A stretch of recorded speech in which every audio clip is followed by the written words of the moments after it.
Բարև ձեզ սիրելի հեռուստադիտողներ, CVKM-ի տաղավարում ազգային ժողովի քաղաքացիական պայմանագիր խմբակցության ղեկավար Հայկ Կոնջորյանն է, բարև ձեզ, շնորհակալություն եմ կարգելու համար։ Պարոն Կոնջորյան, վաղվանից մեկնարկում են քարոզարշավը նախընտրական, բայց մինչ այդ կարևոր իրադարձություններ տեղի ունեցան Հայաստանում, Եվրոպական քաղաքական համայնքի համաժողովը, նաև Երևանյան երկխոսությունը։ Ընդդիմությունը փորձում է այս կարևոր միջոցառումները ներկայացնել այնպես, թե քաղաքացիական պայմանագիրը նախընտրական քարոզարշավ է անում, նախընտրական նվեր է սա քաղաքապայմանագրի համար, ինչպես կարծականք եք։ Ընդդիմության ասածը քաղաքագիտական տխմարություն է, որովհետև ցանկացած լավ բան, որ կատարվում է Հայաստանում, կարելի է մեկնաբանել որպես իշխանության նախընտրական քարոզչություն։ Օրինակ եղանակները կարող են լավ բարենպաստ լինել եւ ընդդիմությունը դա համարի իշխանության նախընտրական քարոզչություն կամ գիտեք, հիշում եք, երբ որ օրինակ ԱՄՆ փոխնախագահ Ջեյ Դի Վենսը եկավ Հայաստան, ընդդիմությունն ասում էր, որ սա իշխանության նախընտրական քարոզչություն է, իշխանության PR-ն էր անում ԱՄՆ փոխնախագահը։ Եվրոպական քաղաքական համայնքի որոշումը, երբ որ կայացվեց Հայաստանում անցկացնել, դեռ այն ժամանակ ընդդիմությունն ասում էր, որ իշխանության PR-ով են զբաղված։ Ֆրանսիայի նախագահը պետական այցով գալիս է Հայաստան, ասում են Մակրոն իշխանության PR-ն է անում։ Երևանի երկխոսությունը ասում են իշխանության PR-ն է անում։ Առողջապահության ապահովագրություն ենք ներմուծում, ասում են սա իշխանության PR-ի համար է։ Թոշակները բարձրացնում ենք, ասում են սա իշխանության PR-ի համար է։ Բայց իրենց մտքով երբեք չի անցնում, որ սա Հայաստանի PR-ի համար է, որ սա Հայաստանի հեղինակության համար է, որ սա Հայաստանի համար է, որովհետև այն ինչ որ Հայաստանի համար է եւ լավ է, ընդդիմության համար վատ է, որովհետև իրենք միշտ առաջնորդվում են, որքան վատ, այնքան լավ տրամաբանությամբ, եւ եթե ինչ որ մի բան Հայաստանի համար լավ է, օրինակ խաղաղությունը։ Խաղաղությունը Հայաստանի համար լավ է, ընդդիմության համար վատ է, որովհետև ասում են, այս խաղաղությունը խաղաղություն չի, այս խաղաղությունը Ալիևն է իշխանության համար տվել որպես նախընտրական PR կամ օրինակ ասում են, եթե գերիներ վերադառնան, ուրեմն դա էլ է իշխանության համար։ Ընդդիմությունն այնքան շատ է ատում իշխանությանը, որի ատելությունը իշխանությունից տեղափոխվում է Հայաստանի Հանրապետության վրա եւ այն ինչ որ Հայաստանի համար լավ է, ընդդիմության համար դառնում է վատ եւ ես կարծում եմ, որ սա մեր ժողովուրդը տեսնելով, սա եւս մեկ հիանալի փաստարկ է, թե ինչու պետք է չընտրել ընդդիմությանը, ինչու պետք է չընտրել պատերազմի եռագլուխ կուսակցությանը, որովհետեւ ցանկացած լավ բան, որ լինում է Հայաստանի ժողովրդի համար, դա ընդդիմության համար վատ է։ Նաեւ փորձ է արվում արժեզրկել նույն Եվրամիությունը որպես ինստիտուտ, Ֆրանսիայի նախագահի հանդեպ է ինչ-որ հակաքարոզչություն սկսվել, սրան ինչպես եք վերաբերում, նկատի ունենալով նաև թե ովքեր են ասողները եւ ինչ քաղաքական արտաքին քաղաքական կողմնորոշում ունեն։ Այդ ասողները, որոնք որ փորձում են Եվրամիությունը կամ արևմուտքը արժեզրկել, այդ նույն ասողներն են, ովքեր ամեն հարմար առիթի փորձում են հայտնվել արևմտյան երկրներում եւ վայելել արևմտյան բարիքները։ Այդ այն նույն մարդիկ են, ովքեր որ օգտվում են այսօր արևմտյան եվրոպական ժողովրդավարության ընձեռած ինստիտուտներից, որոնք որ մենք այսօր Հայաստանում զարգացնում ենք, խոսքի ազատությունից, որ այսօր Հայաստանում կա եւ ազատորեն խոսում եւ ավելի հաճախ նաեւ ճամարտակում են, ոչ թե խոսում են։ Այդ նույն մարդիկ են, ովքեր որ բոլոր հարմար առիթներով փորձում են գնալ եւ, չգիտեմ, կրթություն ստանալ արևմուտքում, Եվրոպայում, գնել արևմտյան լավագույն տեխնոլոգիաները եւ մեքենաները, ունենալ ամենավերջին iPhone-ները, բայց երբ որ բանը գալիս հասնում է պետությանը, երբ որ բանը գալիս հասնում է պետության կարգին, նրանք մոռանում են արևմուտքի եւ Եվրոպայի մասին եւ որոշում են գնալ եւ նորից բռնել այն աշխարհակաղակական հետնախորշի պոչը, որի մեջ որ մենք եղել ենք տասնամյակներ շարունակ, շնորհիվ իրենց եւ որից որ մենք դուրս ենք եկել։ Եվ ես մի քանի առիթներով ասել եմ, հիմա էլ եմ ասելու, իրենք մնալու են այդ հետնախորշի մեջ, իրենք մնալու են այդ ցեխի մեջ, բայց ժողովրդին ու պետությունը այլևս չեն կարողանալու հետ տանել այդ աշխարհակաղակական ցեխի մեջ։ Իրենք այդ ցեխի մեջ թող լող տան, իրենք թող գնան Լուկաշենկոյի նմանների հետ աշխարհակաղակական հետնախորշի մեջ մնան, բայց մեր ժողովրդին չեն կարողանալու հետ տանեն։ Մենք, մեր պետությունը եվրոպական քաղաքակրթական միջավայրի, ժողովրդավարական միջավայրի, քաղաքակիրթ աշխարհի ընտանիքի ակտիվ եւ լիիրավ անդամն է եւ այս օրերի ֆանտաստիկ լավ բարձր տրամադրությունը, որ տիրում էր մեր երկրում, դա այն մասին է խոսում, որ մեր ժողովուրդն իսկապես երջանիկ է, որ մեր ժողովուրդը իսկապես սկսել է շունչ քաշել, սկսել է իրեն լավը զգալ, երջանիկ սկսել է ապրել, ոչ թե գոյատևել եւ այդ պատերազմի եռագլուխ կուսակցությունը պարզապես ուզում է մեր ժողովրդին քարշ տալ նորից գոյատևման ճահճի մեջ, բայց իրենք են մնալու այդ գոյատևման ճահճի մեջ։ Իրենք այդ ցեխի մեջ թող մնան։ Այս մարդիկ եւ իրենց սատարող ուժերը, եռագլուխ ուժերը, թող իրենք մնան այդ աշխարհակաղակական հետնախորշի մեջ, բայց մեր ժողովրդին չեն կարող այնտեղ տանել։ Իսկ այս աջակցությունը, որ Եվրամիության լիդերները հայտնեցին Փաշինյանին, որպես միջամտություն են ներկայացնում ընտրություններին արևմուտքի կողմից, միջամտություն է սա, թե պարզապես աջակցություն։ Նորից գալիս եմ իմ առաջին պատասխանին։ Ցանկացած լավ բան, որ տեղի ունենում հանուն Հայաստանի, իրենք ասում են, որ դա միջամտություն է հօգուտ քաղաքացիական պայմանագրի։ Հիմա օրինակ, երբ որ մենք շատ ակտիվորեն արդեն քանի տարի է աշխատում ենք վիզաների ազատականացման հարցի շուրջ ու մենք այդտեղ ունենք առաջընթաց եւ ես լիահույս եմ որ մենք առաջիկայում այնտեղ իսկապես ունենալու ենք լավ նորություններ իրենք կարող է դա էլ ասեն վիզաների ազատականացումը բանն է ժողովրդի բարեկեցությանը կամ մարդկանց ազատ տեղաշարժին չի նպաստելու նրան որ մարդիկ կարողանան ավելի հանգիստ եւ ավելի ազատորեն ճամփորդել եվրոպական միության երկրներ վայելել եվրոպական միության բոլոր բարիկները որպես ուրեմն տուրիստներ սա մարդկանց օգուտ չի սա իշխանության PR-ի համար է ու մարդը նայում ասում է լավ սրանք ում են էշի տեղ դրել ոնց թե այսինքն եթե լավ բան է տեղի ունենում ուրեմն դա անպայման իշխանության PR-ի համար է իսկ եթե վատ բան է տեղի ունենում ապա դա հենց ուղիղ արել է իշխանությունը ամենավատ նպատակներով միտումնավոր որպեսի վնասի ժողովրդին սա կատարել հիմարություն է եւ նորից սա խոսում է այն մասին որ մեր հանրությունը ինքը շատ լավ հասկանում է դիրքավորում է այն ինչ որ հոգուտ խաղաղությանն է հոգուտ բարեկեցությանն է հոգուտ առաջընթացի է եւ այն ինչ որ հոգուտ անցյալի մութ անցյալի է այն ինչ որ հոգուտ գողապետությանն է այն ինչ որ հոգուտ այն ուրեմն հարստահարող քաղաքական համակարգին է որից որ մեր ժողովուրդը մի կերպ պրծել է 2018 թվականի հեղափոխությամբ Այսօր մի բացառիկ իրադարձություն է տեղի ունեցել Սամվել Կարապետյան ուղիղ եթերով ասուլիս է տվել առցանց լրատվամիջոցների համար Կարող ենք շնորհավորել նրան ուղիղ եթերով խոսել է Ինչ որ ինքնավստահություն ունի որ անպայման ինքը լինելու է հաջորդ վարչապետը նույնիսկ պլան B-ն չի քննարկում թե ինչ կլինի եթե օրինակ իրենք միայն ընդդիմադիր մանդատներ կարողանան վերցնել այս ինքնավստահությունը ձեր կարծիքով որտեղից է գալիս ինչ երաշխիքներ է ստանում Չիմացությունից է գալիս իր ինքնավստահությունը, որտեղ ինքը չի հասկանում ինչ է խոսում։ Նախ դուք նկատել եք, որ պատերազմի եռագլուխ կուսակցության այն նկարը որ կար, եթե մի պահ հետ վերադառնանք այս 3 մարդը պատերազմի եռագլուխ կուսակցության լիդերները, 3-ն էլ հայերեն չեն կարողանում խոսել։ Ինչ յուրահատուկ է, չէ՞, 3-ն էլ հայերեն լեզվով չեն կարող։ Վստահ եմ, որ 3-ից 2-ը առնվազն, եթե ասենք ուղիղ եթերով այբուբենը միջև վերջ ասեն չեն կարողանում։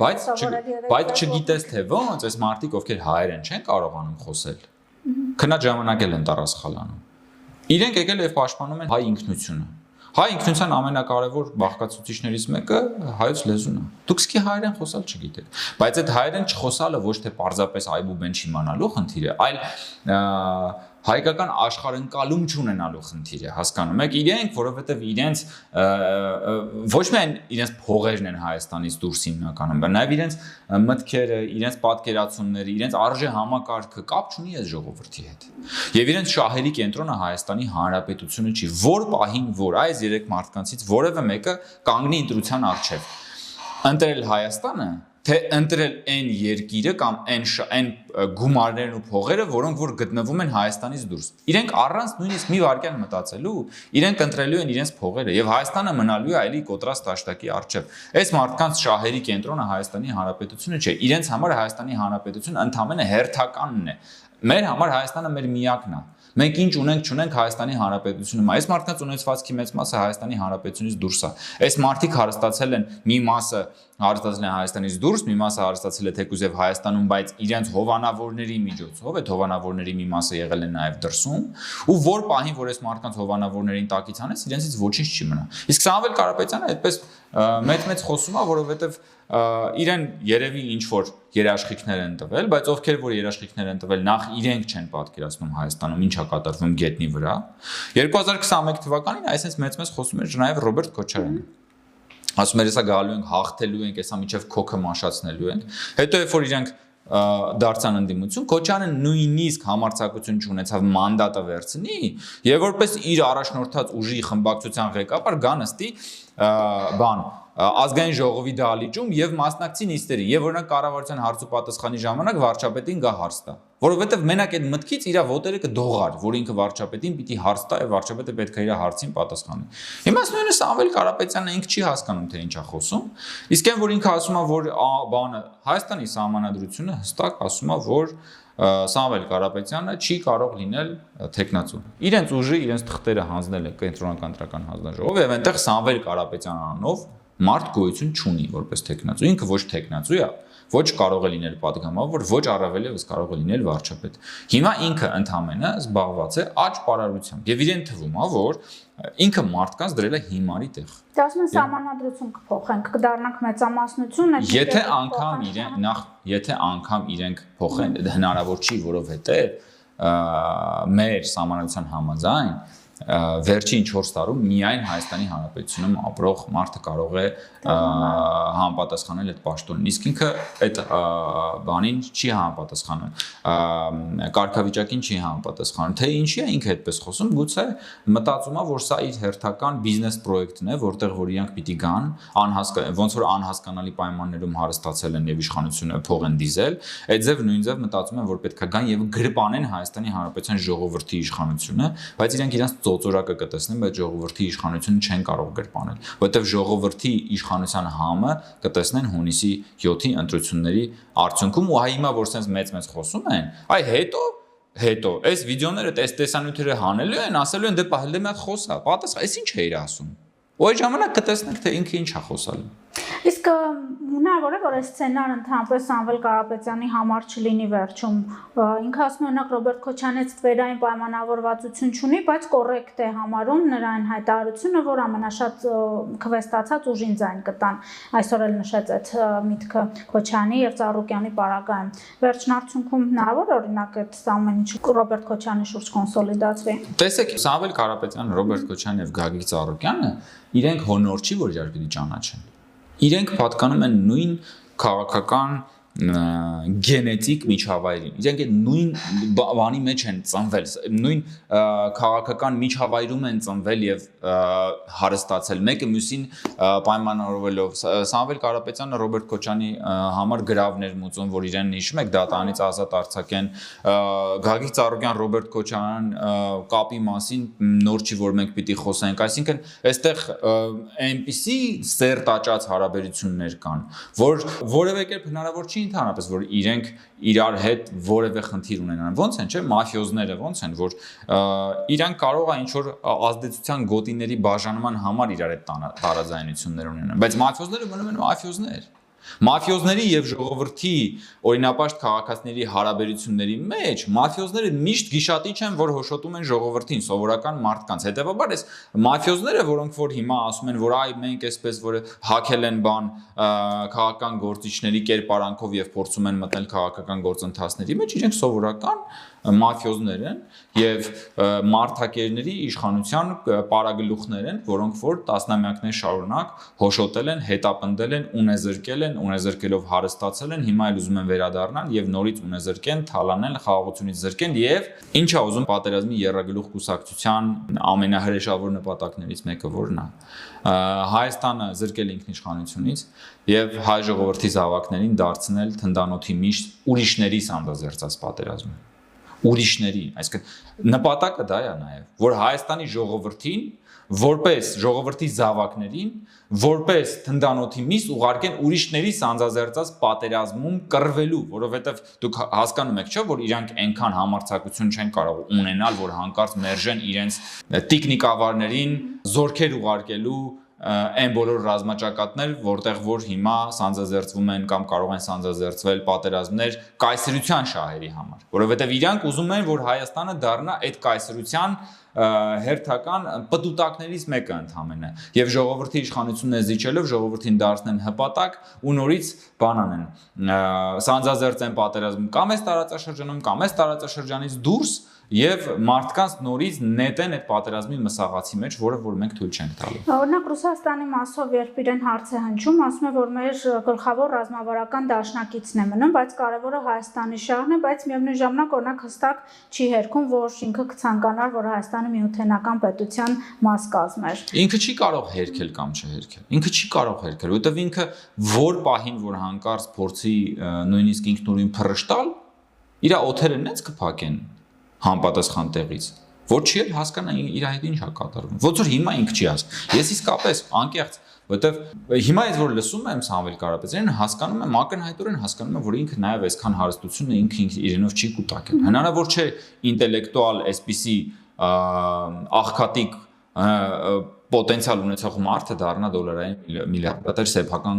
ուժերի շնորհիվ։ Հնարավոր չի ուղղակի, որովհետև հասկանում եք նույնը վերաբերում է նաև պատերազմի եռագլուխ կուսակցության այն երկու ներկայացուցիչներին, ովքեր եւս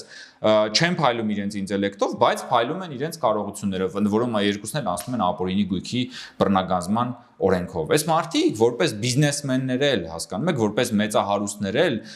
նույն ճանապարհով են գնացել, ինչ ճանապարհով հիմա ուզում են բան անել, իշխանություն վերցնել կաշառքով։ Իրենք ուզում են վերադարձնել Հայաստանում կաշառապետությունը, որովհետև իրենք այդ կաշառապետության բաներն են, այդ կաշառապետությունից սերած քաղաքական համակարգի մաս են։ Իրենք առանց կաշառապետության չեն կարող։ Իրենք իրենց բիզնեսներում էլ են կաշառքով առաջ գնացել, իրենց բիզնեսներում էլ են հարստահարելով առաջ գնացել։ Իրենք չէին կարող այսօրվա Հայաստանում, որտեղ որ գործում է օրենքն ու իրավակարգը, ստեղծագործ միտքը, մրցակցային պայմանները, այս մարդիկ չէին կարող նույնիսկ իրենց ունեցվածքի 10% ունենալ, որովհետև մրցակցության մեջ իրենք ուղղակի չէին Երևան նույնիսկ տեսադաշտում, որովհետև իրենք ասում եմ իրենց ինտելեկտը նույնիսկ Այբուբենի մակարդակից այն կողմ չի կարող անցնել։ Իրենք պետքա վերադառնան դպրոց մի հատ, որից սկսեն դպրոցից բանը որ շանս ունենան, բայց դրա շանսն էլ կարծում եմ չեն ունենա։ Դեպ ինտելեկտի մասին ես պետք է ներողություն խնդրեմ ձեզնից եւ մեր հեռուստադիտողից, ինչ մի հայտարարություն մեջ բերեմ Մակրոնի մասով։ Մակրոնը եկել էր Հայաստան, Փաշինյանին զասոս դրեց եւ գնաց։ Մարտով հավակնում է օրինակ վարչապետի պաշտոնին, ինչքան էլ որ համացությունը դա թույլ չի տալիս։ Այս հայտարարությունը ընդհանրապես կարծում եմ, որ իրեն տարբեր մարդիկ զասոս դրել են իր գործունեության տարբեր փուլերում եւ հիմա ինքը իր մտքով չի անցնում, որ առանց զասոս դնելու դա որևէ կերպ հնարավոր չէ քաղաքականությամբ զբաղվել, բայց իլուր պարոն Կարապետյանի կարող ենք ասել, որ Հայաստանում իրեն այդ վտանգը չի սպառնում, իրեն որևէ մեկը չի պատրաստվելու զասոս դնել, ինքը թող հանգիստ լինի, իր իրավունքները պաշտպանված կլինեն եւ ընդհանրապես նաեւ խորհուրդ եմ տալիս, որ իր այլասերված մտքի արգասիքները փորձի հնարավորինս կառավարելի կիրառել, բայց քանի որ ինքը խոսելու հետ խնդրեմ ունի, այսինքն իր իմանացած առանց այդ երկիչ բառերն անկախ իրենից դուրս են գալիս իր մոտից եւ այս ամեն ինչը նաեւ վկայում է այն մասին, որ արհեստական ինտելեկտով Սամվել Կարապետյանն ավելի ինտելեկտուալ էր, քան բնական ինտելեկտով Սամվել Կարապետյանը, բայց խնդիր չկա, թող շարունակի խոսել, որովհետեւ ինչքան որ ինքը խոսում է, այնքան ինքը նաեւ ներկայացնում է իրեն եւ հանրությունը տեսնում է այն ամբողջ պերճանքն ու թշվառությունը, որ թաքնված է այս բանի հետևում, քաղաքական ուրեմն պրոյեկտի հետևում եւ գիտեք այսօրվա Հայաստանի ու Նիկոլ Փաշինյանի ու քաղաքացիական պայմանագրի ձեռքբերումներից մեկը նաեւ այն է, որ մենք ստեղծել ենք մի այնպիսի միջավայր, որ այն մարդիկ, ովքեր ժամանակին ամենազոր մարդիկ են եւ մարդիկ բոլորը գնում են իրենց դուռը, այսօր իրենք գնում են ժողովրդի դուռը, գնում են սկսում են խոսել, որպեսզի ժողովուրդն իրենց քվետան։ Եվ այդ խոսալու ժամանակ նրանք ցույց են տալիս սեփական տգիտությունը։ Այդ տգիտության էվերեստը, որ իրենք նվաճել են, որևէ մեկը չի կարող նվաճել։ Եվ հիմա Սամվել Կարապետյանն էլ ուղիղ եթերով հրաշալի է, թող ցույց տա իր ինտելեկտի բանը, դատարկությունը, եւ սա վառ օրինակ է, չէ՞, ինչպես կարող է դոլարային միլիարդատերը լինել գաղափարապես այսքան չքավոր։ Դու կարող ես ունենալ դոլարներ, միլիարդներ, բայց կարող ես ինտելեկտով լինել մուրացիկ եւ տեսնելով դա հանրությունը բնականաբար իր հետևությունները կանի։ Իսկ այդ դոլարների փաստը ձեզ ինչ որ կերպ անհանգստացնում է, թե ոչ, արդեն մի քանի բացահայտում եղավ հակակոռուպցիոնի կողմից, որ գումարներ են բաժանում, ՊԵԿ-ն է բացահայտում ներառել, որ կանխիկ գումարի մուտք է Հայաստանում ակնհայտ է քաղաքական շրջանում, նաեւ ինչ նպատակով, ըստ ռեսուրսների շատությունը իրենց կողմից ձեզ որևէ կերպ մտահոգում է, որ սա կարող է ինչ որ կերպ գրավիչ լինել հանրության համար։ Չի կարող, վստահ եմ, որ մեր ժողովուրդը շատ լավ տեսել է փողով զավթված իշխանության դառնությունը եւ մեր ժողովուրդը տեսնում է այսօր սեփական քվեով ձևավորված իշխանության քաղցրությունը այն խաղաղության քաղցրությունը, որ այսօր տեսնում է մեր ժողովուրդը, չի փոխարինի եռագլուխ պատերազմի եռագլուխ կուսակցության առաջարկած կաշառքի դառնությամբ մարդիկ ազատվել են այն հպատակային կապանքներից, որի մեջ գտնվում էին։ Մարդիկ այսօր գիտեն, որ իրենց խոսքի համար իրենց բաժեզներում չեն ծեծելու։ Մարդիկ գիտեն, որ իրենց երեխաներին չեն ուղարկելու պատերազմի թնդանոթի միս դառնալու երրորդ երկրի կայսերապետական շահերի նպատակներից ելնելով։ Մարդիկ գիտեն, որ իրենք չեն հարստահարվելու եւ իրենց ղեկավարները չեն դառնալու դոլարային մուլտիմիլիոնատերեր, մարդիկ գնահատում են ինչ որ իրենք ունեն։ Իհարկե փորձ արվում է կաշառքի միջոցով վերականգնել կաշառապետությունը, այդ գողապետությունը, որի ծնունդն են իրենք, բայց դա մենք թույլ չենք տալու։ Հայաստանի Հանրապետության պետական մարմինները իրավապահ համակարգը ամբողջ ուժով աշխատելու է եւ բոլոր այն մարդիկ, բոլոր այն ուժերը, ովքեր որ կփորձեն ապօրինի կերպով, կաշառքի միջոցով ազդել ընտրությունների արդյունքների վրա, բոլորը համապատասխանաբար հայտնվելու են ճաղերի ետևում։ Իրանց տեղը ճաղերի ետևն է, իրանց տեղը մեկուսարանն է, որովհետև իրենք հանցագործներ են եւ այդ հանցագործները ստանալու են իրենց արժանի պատիժը, որովհետև ժողովրդի իշխանության կողոպուտը ժողովրդի իշխանությունը գրպանելը պետք է ունենա ամենախիստ պատիժը։ Իդեպ կաշառքի բացահայտումները քանի որ եղան, իրենք հերքում են, երևի մտածում են արդեն չի ստացվի, կեղծ թեզերի շրջանառությանն են անցել, որոնցից մեկը օրինակ գովազդային տարբերակով սոցիալական ցանցերում պատտվում է, թե Փաշինյանի ընտրվելու դեպքում 300,000 ադրբեջանցի է Հայաստան գալու։ Սա մի թեմա է, որ բավական ցավոտ են կալվում առայժմ մեր հասարակության մոտ, ինչքան էլ մենք գնում ենք խաղաղության process-ին, այսպիսի նարատիվների տարածումը ինչքանով կարող է վտանգավոր լինել ձեր կարծիքով։ Այդ նարատիվը տարածվում է հասարակությանը մարդկանց վախեցնելու եւ նրանց մեջ տագնապ առաջացնելու համար։ Նման նարատիվ չկա, նման պլան չկա, նման օրակարգ չկա եւ մենք բազմիցս ասել ենք դրա մասին։ Հիմա պատերազմի եռագլուխ կուսակցության իդեաֆիքսը դարձել է 300,000 ադրբեջանցիների թեման, ժամանակին այդ իդեաֆիքսը այսպես կոչված Զանգեզուրի միջանցքներ, ժամանակին այդ իդեաֆիքսը ոսկեպարի եկեղեցիներ, բայց Զանգեզուրի միջանցք չեղավ, ոսկեպարի եկեղեցին Հայաստանում է, ժամանակին ասում էին, որ Կիրանցը տալիս են, Կիրանցը այսօր Հայաստանում է, հիմա էլ ասում են 300,000 ադրբեջանցիներ են գալու, չեն գալու։ Հիմա եւ իրենք այդ իմ ցույց տված օրինակներով ակնհայտ երևում է իրենց անսուրբ սուտը, որովհետև իրենց պիղծ սուտը, որովհետև ասում էին Զանգեզուրի միջանցք չեղավ միջանցք եւ չի լինելու, ասում էին Կիրանցը տալիս են, Կիրանցը Հայաստանում է, ասում էին ոսկեպարի եկեղեցին տալիս են, ոսկեպարի եկեղեցին Հայաստանում է, ասում են 300,000 ադրբեջանցիներ են գալու, 300,000 ադրբեջանցիներ չեն գալու եւ նման օրակարգ ընդհանրապես չկա։ Իրենք պարզապես ցանկանում են մեր ժողովրդին ահաբեկել, ազդել մեր ժողովրդի էմոցիաների վրա, որպեսզի կարողանան այդ տագնապի վրա իրենք որոշակի ընտրական ձայներ նվաճել, բայց իրենք չեն հասկանում, որ այլևս հնարավոր չի ժողովրդին վախեցնել նման ստերով։ Իրենք մնացել են անցած գնացած աշխարհի այդ բանի մեջ, հորձանուտի մեջ եւ իրենք չեն հասկանում, որ ուղղակի իրենք քաղաքական դինոզավրեր են։ Քաղաքական դինոզավրերն են, որոնց ժամանակն ուղղակի անցել է, բայց իրենց չեն ասում, որ այս տրամադրությունը չեն կրնի։ Եվ իրանք հիմա մեշոկով փող են ծախսում, այդ ընթացքում էլ լիքը մարդիկ բռնվում են այդ ընտրակաշառքների վրա, բայց դա ապարդյուն, որովհետև մենք ստեղծել ենք մի այնպիսի պետություն մեր ժողովրդի հետ միասին, որտեղ փողի իշխանությունը ջախջախվել է ժողովրդի իշխանությանը։ Եվ գիտեք, սա հրաշալի մի հատ բան է։ Այն մարդիկ, ովքեր որ տասնամյակներով շարունակ հարստահարել են մեր ժողովրդին եւ հարստացել են, այսօր մեր ժողովուրդը տեսնում է, որ այդ փողի իշխանությունը ջախջախվել է ժողովրդի իշխանության դիմաց։ Եվ այսօր ծնկել են իրենց իշխանությունը, փողի իշխանությունը ծնկել է ժողովրդի իշխանության առջև։ Դրա համար էլ այս մարդիկ այսօր մեկը մյուսին հերթ չտալով գնում են գյուղերով պատտվում են, իրենց չիմացած մի քանի բառը օգտագործելով փորձում են ժողովրդից քվե խնդրել։ Ու դա ես կարծում եմ, որ մեծագույն հաճույք է մեր ժողովրդի համար։ Մեծագույն հաճույք, որ ժամանակին ամենազոր թվացող մարդիկ այսօր սիրուն ակաժները կախ գնում են ժողովրդից քվե խնդրելու։ Եվ դա Փաշինյանի շնորհիվ է։ Այդ որ այդքան ասում են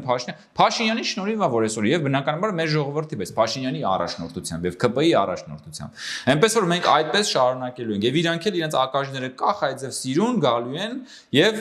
փորձելու են գնալ ժողովրդից քվե խնդրել, որովհետեւ ժողովրդի եւ իրենց հարաբերությունների մեջ իրենք այլևս միշտ լինելու են խնդրող։ Իրենք երբեք այլևս թելադրող չեն լինելու։ Ինչքան թելադրել են հերիքա։ Այսուհետ իրենց եւ ժողովրդի հարաբերությունների մեջ ժողովուրդն է լինելու թելադրող։ Եվ ժողովուրդն ընդհանրապես լինելու է թելադրող բոլորի հետ հարաբերությունների մեջ Հայաստանի Հանրապետությունում։ Պարոն Կոնջյան, անդադ նշում եք պատերազմի եռագլուխ կուսակցություն, վարչապետն էլ այդ մասին խոսել։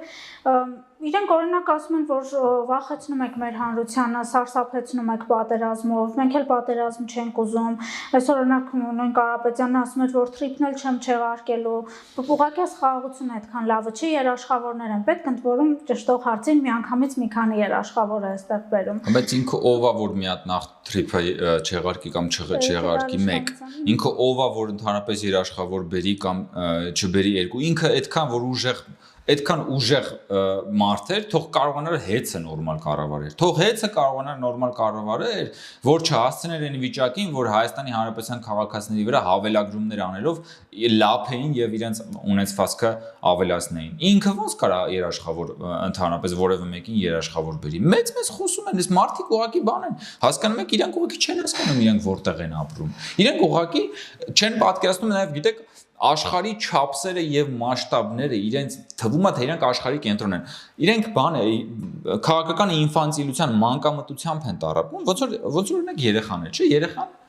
փոքր երեխան, օրինակ 2 տարեկան երեխան, ինքը դեռ երեխա է, ինքը չի հասկանում աշխարհը, ինքը չգիտի աշխարհի չափսերը, մասշտաբները, ինքը չգիտի ոնց է կառուցված։ Երեխային կարող է իսկապես թվա, որ ինքը աշխարհի կենտրոնն է, եւ եթե ինքը, ասենք, կոնֆետ է ուզում, ինքը պետքա ոտքերը գետնին խփի եւ իրեն կոնֆետը պիտի տան, եւ իրեն այդ գնդակը պիտի տան, եւ իրեն այդ տիկնիկը պիտի տան։ Բայց աշխարհը ոչ գնդակ է, ոչ կոնֆետ է, ոչ էլ տիկնիկ է, որ Սամվել Կարապետյանը ոտները գետնին խփի եւ իրեն տան, եւ երաշխավորները գան եւ ասեն, ահա մենք եկան։ Կարող է երաշխավորները մեծ ուրիշ բան տան իրան։ Ուրիշ բան տան գլխներին։ Երբ որ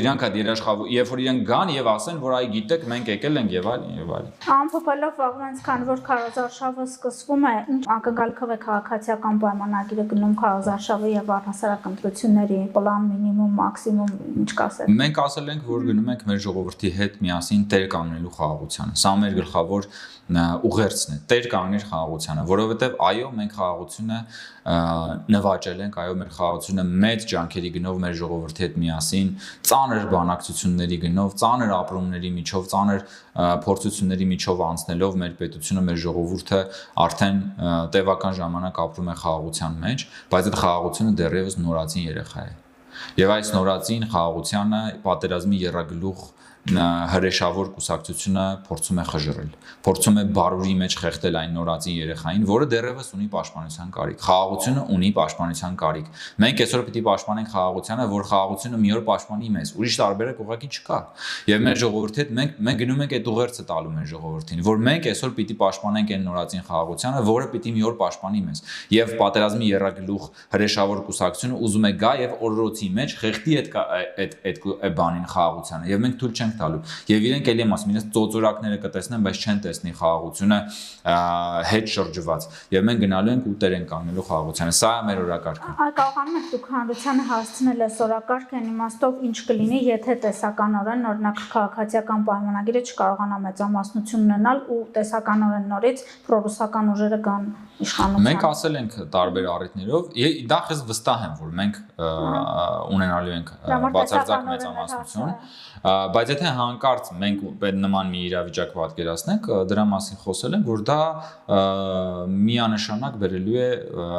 պատերազմի, գիտեք, որովհետև իրականության մեջ երևույթներ ունեն պատճառահետևանքային կապեր, ցանկացած իրողություն ինչ որ մի պատճառ ունեցել է, ցանկացած հետևանք ինչ որ մի պատճառի հետևանքն է։ Եվ եթե հանկարծ լինի նման սցենար, դա ունենալը իր հետևանքը չի կարող չունենալ։ Ես այսօր իմացա, եթե հետո էլի կնայեմ, ես իմացա, որ կալուգացի օլիգարխը նաև էլի խոսել է խաղաղության համաձայնագիրը վերաբանակցելու մասին։ Սա ուղիղ պատերազմի հրձիկ դառնալու բան է, հայտարարություն է։ Ինքը պատերազմի հրձիկն է։ Ինքը ցանկանում է սանձազերծել պատերազմը, որովհետև վերաբանակցել այն, ինչի բանակցությունները, որ արդեն ավարտվել են, նշանակում է սանձազերծել պատերազմը, որովհետև Հայաստանը եւ Ադրբեջանը պաշտոնապես հայտարարել են, որ խաղաղության համաձայնագրի տեքստի վերաբերյալ բանակցությունները պաշտոնապես ավարտված են։ Վերաբանակցել մի բան, ինչը որ արդեն իսկ ավարտված է, նշանակում է բացել պատերազմի դուռը, բացել այն բոլոր սպառնալիքների դուռը, որը մենք արդեն փակել ենք, եւ այդ թույլ տալ, որ այդ դռնով ներս խուժեն բոլոր այն սպառնալիքները, այդ թվում նաեւ երրորդ երկրների ցանկացած սպառնալիքները, որոնք ուզում են նորից մեր պետության մեջ ներմուծել այն բոլոր աղտերը, որոնք որ եղել են ժամանակին, մենք դա թույլ չենք տալու, բայց դրա համար պետքա որ մեր ժողովուրդը հունիսի 7-ին գնա եւ դեր կանգնի խաղաղությանը։ Շնորհակալություն, պարոն Կոնջարյան, ես հիշեցնեմ, որ CVK-ի տաղավարում հյուրընկալել է ազգային ժողովի քաղաքացիական պայմանագիր խմբակցության ղեկավար, քաղաքացիական պայմանագիր կուսակցության վարչության անդամ Հայկ Կոնջարյանին, կհանդիպենք։ Հավանիր տեսանյութը եւ բաժանորդագրվիչ նորությունները բաց չթողնելու համար։